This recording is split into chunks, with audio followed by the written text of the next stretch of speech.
Doctor Samata consultant physician. ఈ మధ్య చూస్తున్న చాలా వరకు కోవిడ్ పేషెంట్స్లో ఉండే కామన్గా వచ్చే ప్రశ్నల గురించి ఇవాళ నేను ఆన్సర్స్ ఇద్దామనుకుంటున్నాను. మొదటి విషయం, పాజిటివ్ వచ్చిన ప్రతి పేషెంట్ అడ్మిట్ అవ్వాల్సిన అవసరం ఉందా? లేదు. కోవిడ్ అని సస్పెక్ట్ చేసే లక్షణాలు ఏంటి? ఫీవర్ కానీ, తలనొప్పి కానీ, గొంతులో నొప్పి కానీ, లేదంటే బాగా వీక్నెస్ ఫీల్ అవ్వడం కానీ, లేదంటే ఒళ్ళు నొప్పులు కానీ, హెడేక్ కానీ, ఇలాంటివి ఏమున్నా కోవిడ్ అని సస్పెక్ట్ చేసుకొని ఫస్ట్ థింగ్ చేయాల్సింది ఐసోలేట్ అవ్వడం.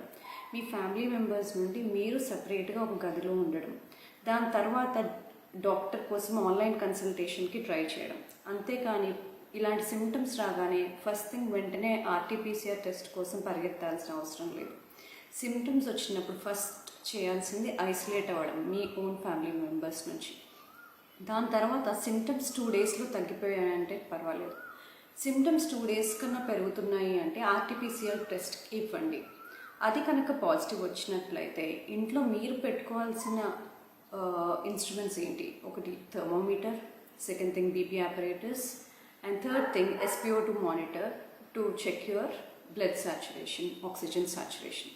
సో పల్స్ ఆక్సిమీటర్ ఇంట్లో పెట్టుకోవాలి. అండ్ ఫోర్త్ థింగ్, ఒకవేళ డయాబెటీస్ ఉంటే పేషెంట్కి బ్లడ్ గ్లూకోజ్ మానిటర్ ఇంట్లో పెట్టుకోవాలి. అలాగే పీక్ ఫ్లో మానిటర్ అంటే ఇన్సెంటివ్ స్పైరోమెట్రీ అంటాము, బ్రీదింగ్ ఎక్సర్సైజ్ చేయడానికి ఉపయోగపడేది.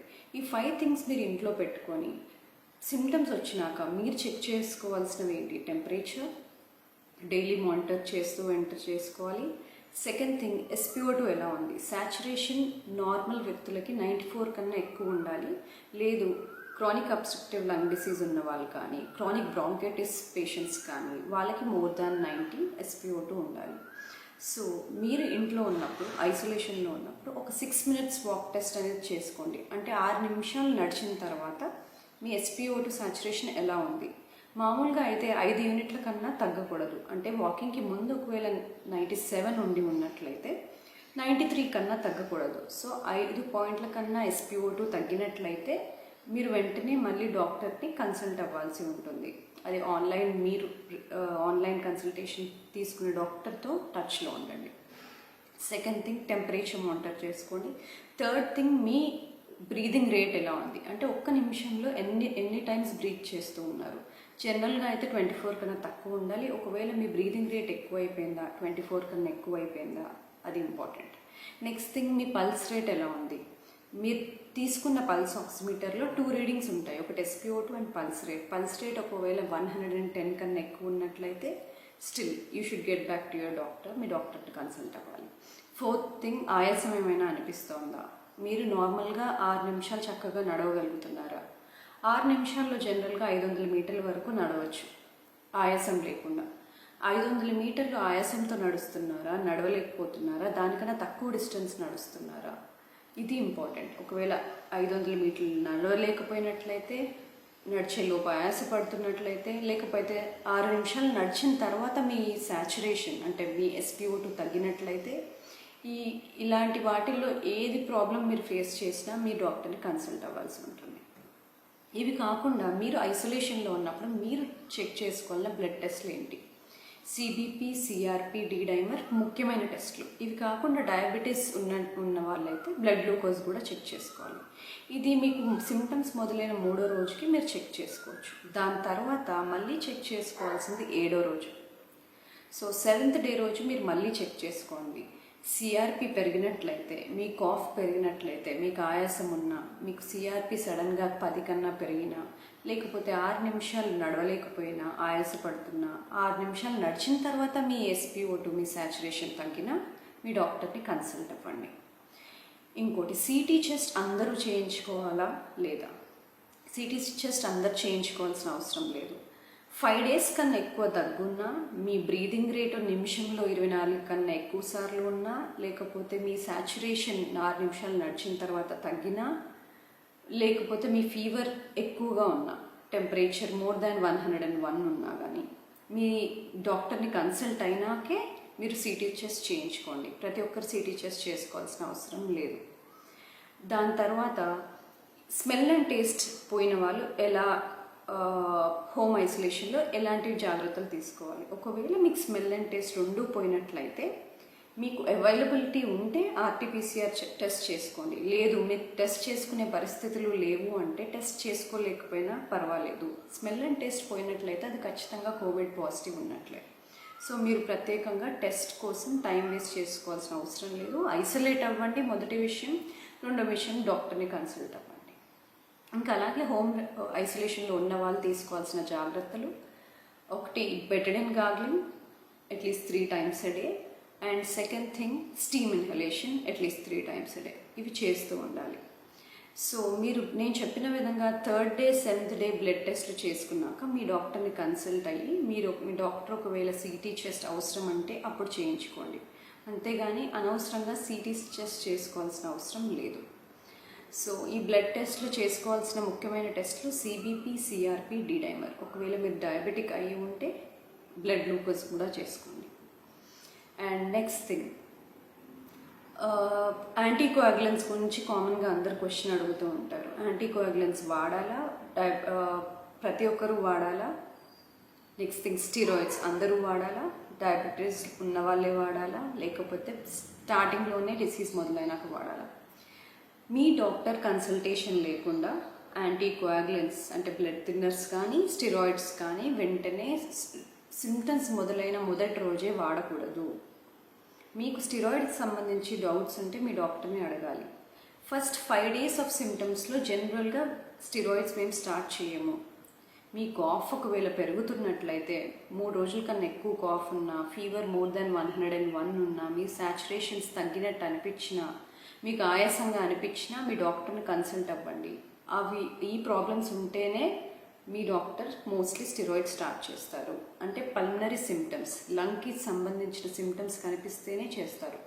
అప్పర్ రెస్పిరేటరీ అంటే ఊపిరితిత్తుల పైభాగంలో ఉన్న సిమ్టమ్స్కి కానీ, loss of smell, loss of taste ఉన్న వాళ్ళకి కానీ, ఓన్లీ హెడేక్స్ కానీ, ఇలాంటి జనరల్ సిమ్టమ్స్ కానీ, లేకపోతే కోవిడ్ పాజిటివ్ రిపోర్ట్స్ ఉండే సిమ్టమ్స్ ఏవీ లేకుండా ఉన్న వాళ్ళకి కానీ స్టిరాయిడ్ స్టార్ట్ చేయాల్సిన అవసరం లేదు. సో మీ డాక్టర్ని కన్సల్ట్ అవ్వకుండా స్టిరాయిడ్స్ కానీ, బ్లడ్ థిన్నర్స్ కానీ, హెచ్ఆర్సిటీ చెస్ట్ కానీ చేయించుకోవాల్సిన అవసరం లేదు. సో మీకు సిమ్టమ్స్ కనిపించిన ఫస్ట్ థింగ్ మీరు చేయాల్సింది హోమ్ ఐసోలేషన్. అండ్ మీరు ఇంట్లో పెట్టుకోవాల్సిన devices peak flow meter, thermometer, blood pressure operators and pulse oximeter. ఈ 4 things పెట్టుకొని మీ డాక్టర్తో ఆన్లైన్ కన్సల్టేషన్ చేసుకుంటూ మీ డాక్టర్స్ హెల్ప్తో మీరు హోమ్ ఐసోలేషన్లో ఉండొచ్చు. సో ఇవి మీరు తీసుకోవాల్సిన జాగ్రత్తలు. Next thing, vaccination. Pregnant women vaccination తీసుకోవచ్చా? Yes, latest guidelines says pregnant women can take vaccination. ఒకవేళ వ్యాక్సినేషన్ తీసుకున్నాక ప్రెగ్నెన్సీ ప్లాన్ చేసుకోవాలనుకుంటున్నారా? ఎన్ని వీక్స్ వెయిట్ చేయాలి? సో 2 doses ఆఫ్ వ్యాక్సినేషన్ అయిపోయినాక you can wait for 2 months to plan your pregnancy. Next thing, menstruate అవుతున్నారా? Vaccination తీసుకోవచ్చా? డెఫినెట్గా తీసుకోవచ్చు. మెన్స్ట్రుయేషన్లో ఇమ్యునలాజికల్ చేంజెస్ కానీ, వ్యాక్సిన్ పైన ఎఫెక్ట్స్ కానీ ఏమీ ఉండవు. So vaccination pregnant women and మెన్స్ట్రుయేటింగ్ women ఇద్దరూ తీసుకోవచ్చు. థర్డ్ థింగ్, బ్లడ్ థిన్నర్స్ పైన ఉన్నాము, వ్యాక్సినేషన్ తీసుకోవచ్చా? డెఫినెట్గా తీసుకోవచ్చు. తీసుకునే ముందు మీ డాక్టర్ని కన్సల్ట్ అవ్వండి. ఎందుకంటే మీరు లాంగ్ టర్మ్ బ్లడ్ థిన్నర్స్ పైన ఉండినట్లయితే మీ డాక్టర్ సర్టన్ టెస్ట్ చేయొచ్చు. ఆ టెస్ట్ చేసి పీటీఐఎన్ఆర్ ఇలాంటి ఎఫ్టీపీ ఇలాంటి టెస్ట్ చేసి చూసి మీ బ్లడ్ థిన్నర్స్లో ఏమైనా చేంజెస్ కావాలంటే ఇన్ఫార్మ్ చేసి then you can take vaccination. But definitely blood thinners పైన ఉన్న వాళ్ళు కూడా వ్యాక్సినేషన్ తీసుకోవచ్చు. ఆటోఇమ్యూన్ డిసీజెస్ పైన ఉన్న వాళ్ళు వ్యాక్సినేషన్ తీసుకోవచ్చు. But less than 18 years cannot take vaccination. More than 18 years can take vaccination. And next thing, which vaccine is better? Covishield or Covaxin? Any vaccination, whatever you get, please take it. Do not wait for vaccination type. ఏది vaccine available ఉంటే ఆ vaccine more than 18 years మీరు ఉన్నట్లయితే తీసుకోండి. Allergy ఉందా? Vaccination తీసుకోవచ్చా అంటే first thing, ఎలాంటి allergy? Peanut allergy, food allergy, dust allergy, వీళ్ళందరూ వ్యాక్సిన్ తీసుకోవచ్చు. ఓన్లీ వ్యాక్సిన్లో ఉండే కాంపనెంట్స్తో మీకు ఎలర్జీ ఉంటే వాళ్ళు మటుకే అవాయిడ్ చేయాలి. లేకపోతే regular allergies you can take vaccination. Next important thing, lactating mothers, can we take vaccination? Yes, definitely you can take vaccination. Vaccination తీసుకున్నాక మాకు కోవిడ్ వచ్చింది, వ్యాక్సిన్ వల్ల కోవిడ్ వచ్చిందా? నో. వ్యాక్సిన్ అనేది inactivated virus are killed virus మీకు infection ఇవ్వదు. Infection ఉంది అంటే అది లైవ్ వైరస్. సో వ్యాక్సిన్ వల్ల మీకు COVID-19 డిసీజ్ రాదు. So it is a infection that you have got. Vaccine వేసుకున్న తర్వాత ఇన్ఫెక్షన్ వచ్చి ఉండొచ్చు, ఆర్ ముందే మీరు పాజిటివ్ పర్సన్కి ఎక్స్పోజ్ అయ్యి ఆ ఇన్ఫెక్షన్ మీకు తర్వాత బయటపడి ఉండొచ్చు. కానీ వ్యాక్సిన్ తీసుకోవడం వల్ల కోవిడ్ డిసీజ్ అనేది రాదు. వ్యాక్సిన్ తీసుకున్నాక కోవిడ్ డిసీజ్ వచ్చింది, నెక్స్ట్ డోస్ ఎప్పుడు వేసుకోవాలి? మీకు హోమ్ ఐసోలేషన్లో ఉండి మీరు కోలుకున్నట్టయితే కోవిడ్ డిసీజ్ అయిపోయిన తర్వాత 4 weeks వెయిట్ చేసి సెకండ్ డోస్ ఆఫ్ వ్యాక్సిన్ తీసుకోవచ్చు. ఒకవేళ మీరు ఐసీయూలో అడ్మిట్ అయ్యి రికవర్ అయినట్టు ఉండుంటే మీరు 8 weeks వెయిట్ చేసి వ్యాక్సిన్ తీసుకోవచ్చు. Next thing, vaccine first dose అయింది, ఇన్ఫెక్షన్ వచ్చి తగ్గింది, మేము యాంటీబాడీ టెస్ట్ చేసుకోవాలా? సో యాంటీబాడీ ఇమ్యూనోసప్రెసెన్స్ మీద ఉండి ఉన్న వాళ్ళైతే మీకు యాంటీబాడీస్ నెమ్మదిగా డెవలప్ అవుతాయి అండ్ ఎక్కువ డెవలప్ అవ్వవు. So do not depend on antibodies to get vaccinated. మీకు కోవిడ్ డిసీజ్ వచ్చి తగ్గిపోయినట్లయితే 4 వారాలు వెయిట్ చేసి you can go with your regular second vaccine dose. And covid disease 14 days అయిపోయింది, should we repeat RT-PCR test? You need not repeat RT-PCR test. Home ఐసోలేషన్లో ఉన్నారు, covid disease వచ్చి తగ్గిపోయింది, 14 days అయిపోయింది, you don't have to repeat your RT-PCR test. So I hope this video is helpful for you. Most of the doubts clear అయ్యాయి అనుకుంటున్నాను. If you are happy with the video, if you think your questions have been answered, please forward it to as many people as possible so that even they can get this information. Thank you.